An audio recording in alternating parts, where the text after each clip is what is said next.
બનાસકાંઠામાં અંબાજી મંદિરના દર્શનના સમયમાં ફેરફાર કરવામાં આવ્યો છે। આવતીકાલથી ચૈત્રી નવરાત્રિનો પ્રારંભ થઈ રહ્યો છે, તેને લઈને યાત્રાધામ અંબાજી ખાતે દર્શન આરતીના સમયમાં પણ ફેરફાર કરવામાં આવ્યો છે, જેમાં નવરાત્રિના દિવસે ઘટ સ્થાપનનો પણ સમય નક્કી કરવામાં આવ્યો છે।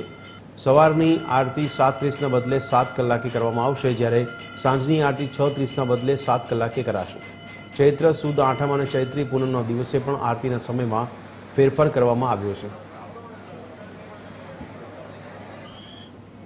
ચૈત્ર સુદ એકમ નવરાત્રિના પહેલા દિવસે માતાજીની ઘટ સ્થાપનાનો સમય સવારે 7:30 થી 8ની અંદર રાખવામાં આવેલ છે।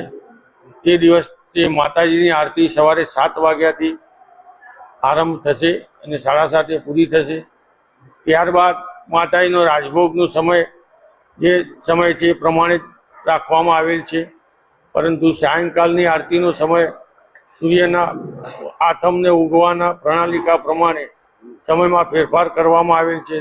સાંજે 7 વાગે માતાજીની સાયંકાલની આરતી કરવામાં આવશે અને રાબેતા મુજબ 9 વાગે મંદિર મંગળ કરવામાં આવશે।